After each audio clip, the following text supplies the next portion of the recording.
Microempreendedores individuais, os MEIs, enfrentam mudanças significativas em 2024.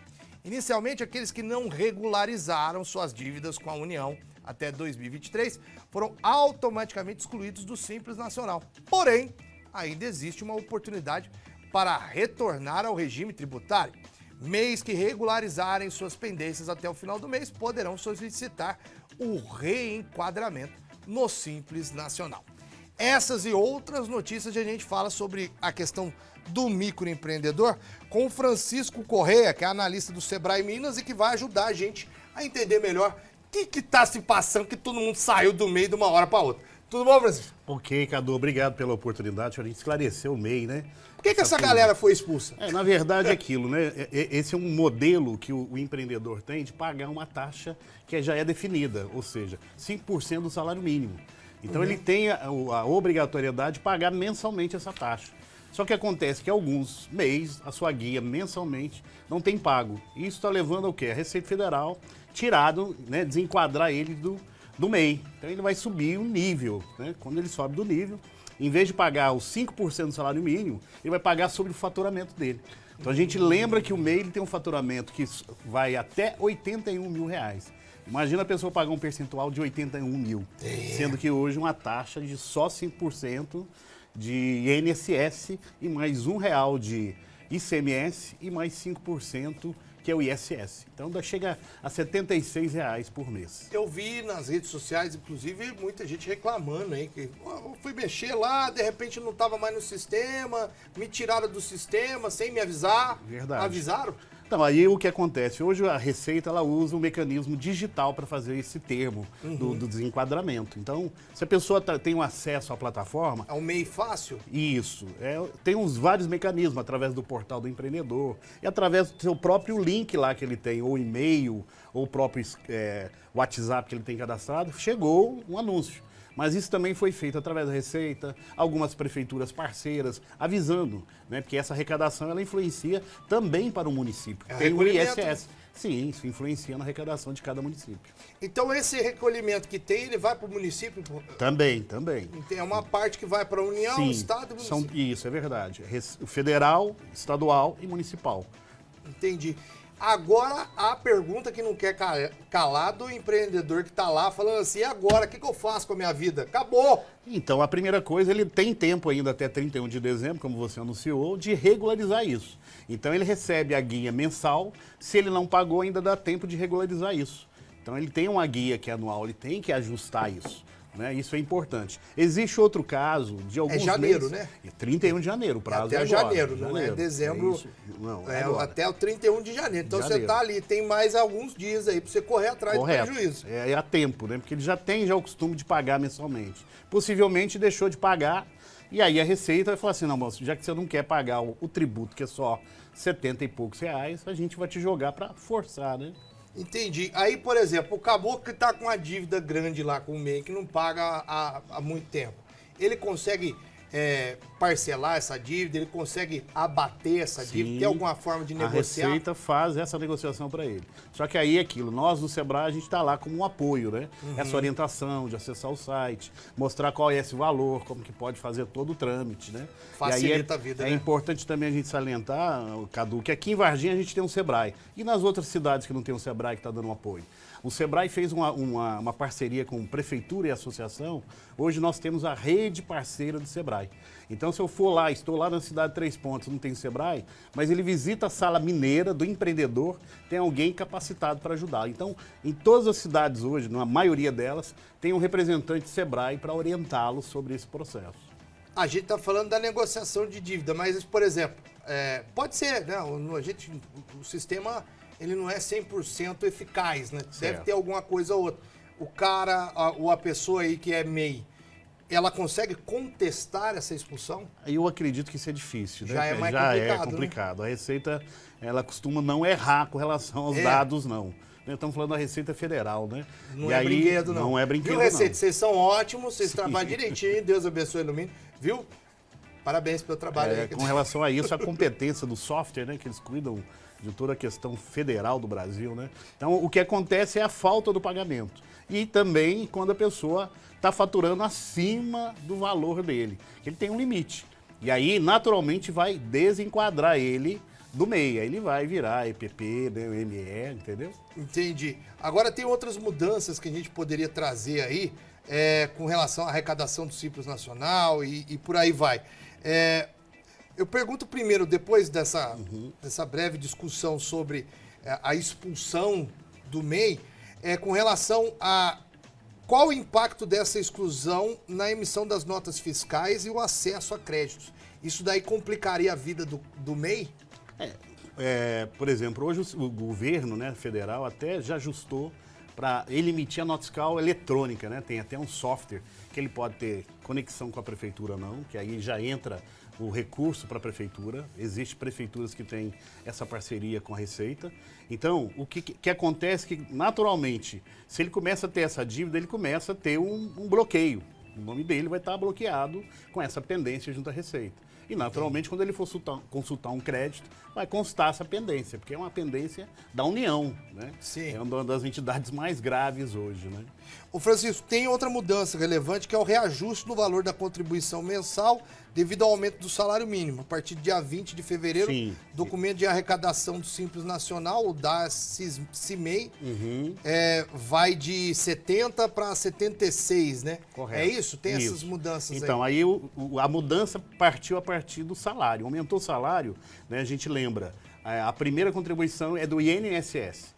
Né, porque onde o MEI ele tem lá a Previdência Social, né, auxílio maternidade, então tem um benefício da Previdência Social. Então, 5% representa a maior parte disso aí. Aí, né, isso é importante. Então, o salário aumentou, vai aumentar. Toda vez que tiver aumento de salário, vai aumentar a taxa do MEI. E existem diferentes taxas de contribuição, Existe. dependendo da profissão da pessoa? Não, existem duas classes hoje. O MEI geral, que a gente chama de MEI geral, e o MEI que tem um contexto voltado para o transporte. Então, o MEI do transportador, de transportadora, ele, em vez de ser 5, é 12, a contribuição do INSS. A única razão que a gente sempre analisa é que o transportador, ele faz trânsito a nível municipal e estadual. Então, o risco de vida dele é maior do que um MEI, né, que trabalha com prestador de serviço, a senhora em casa, prestando serviço para as pequenas empresas, sabe? Então, Entendi. ele tem um percentual diferente. De 5, ele vai para 12. Né? Não é muito. Não é, né? A diferença chega, né? A gente pode dizer que chega até a dobrar, de 5 para 12, né? Considerável. Dá uma apertadinha, apertadinha. ali, né?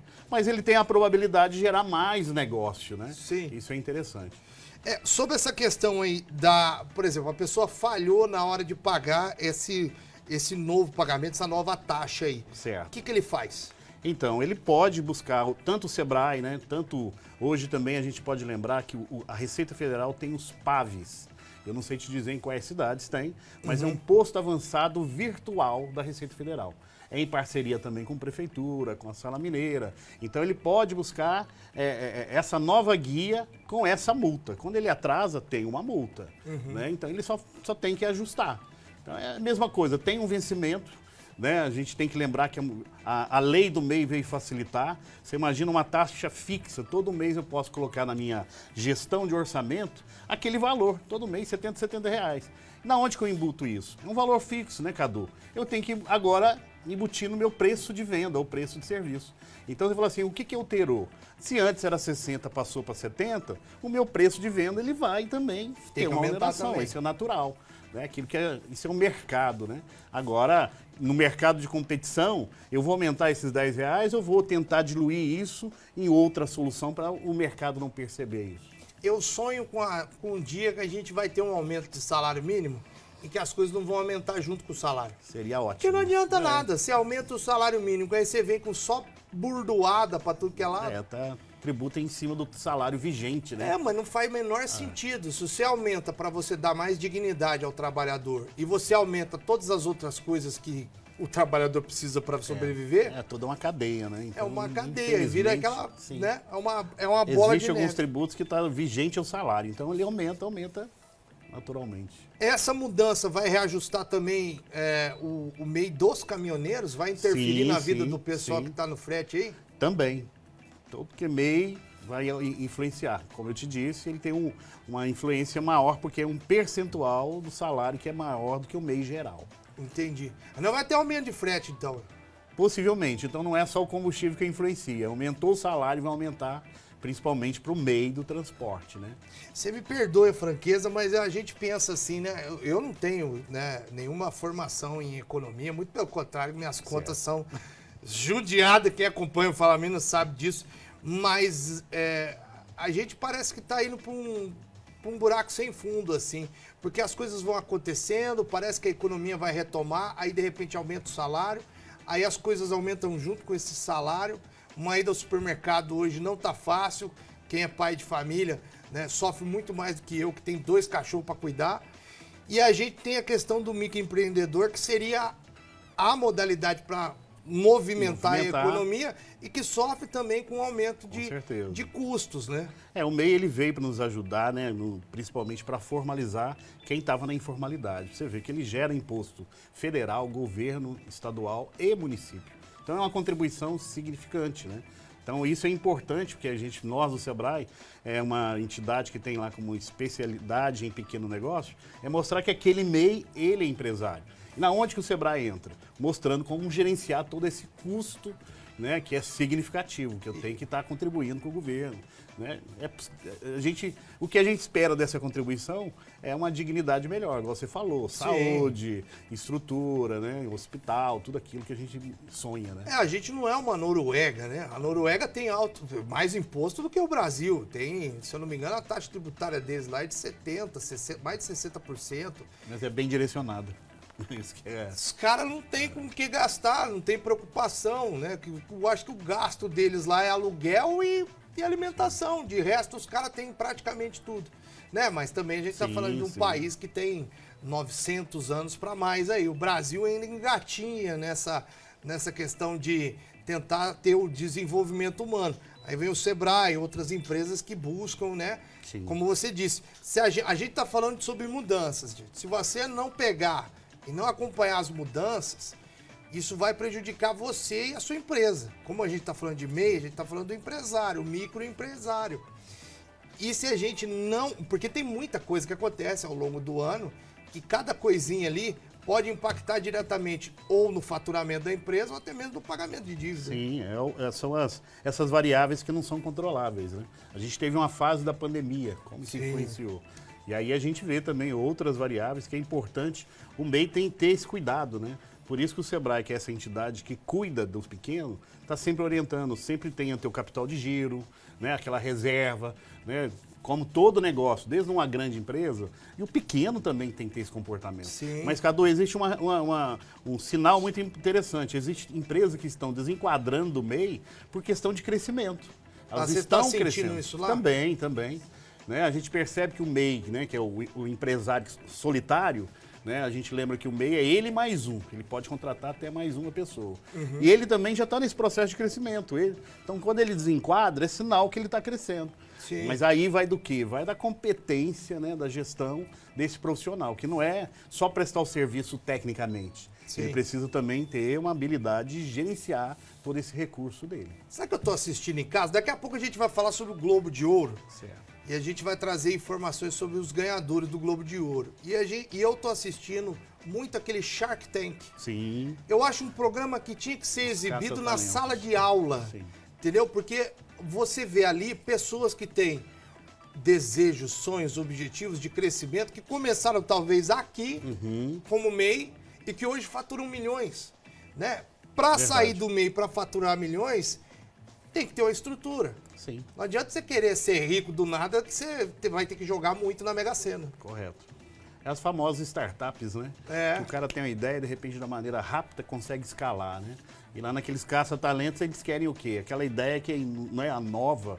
Opa, isso aqui vai gerar milhões. Então o cara tem que ter uma visão para ser o grande investidor nesses projetos aí. É isso aí. Francisco, quero te agradecer demais. Cadu, aí. sempre à disposição. Né? Obrigado por essa oportunidade. Vocês, eu que agradeço. E dá ênfase na turminha. Tem até dia 31 para regularizar isso aí. Até dia 31. Janeiro agora, por favor. Então faça isso. Se for lá no Sebrae, tu consegue Sim, à disposição. ajudar? A gente orienta. Sim, a gente orienta. Esse é o nosso trabalho. Tá certo. Então deixa tuas redes sociais, quem quiser te acompanhar. Não sei se você quer dar essas redes sociais. O Sebrae em Ponto Minas, né? Que eu acho que é o melhor caminho, que a gente lá já está trabalhando, através de associações comerciais, através da prefeitura também. São os grandes parceiros desses projetos, né? Então a gente tem a Sala Mineira do Empreendedor junto com essa rede. Então a gente está à disposição para orientar aquele pequeno empreendedor lá da cidade de Licínia, lá da cidade de Guapé, sabe assim? Sim. Então a gente está à disposição. Beleza, meu amigo. Tá bom? Muitíssimo obrigado. Nós Deus que agradecemos. abençoe.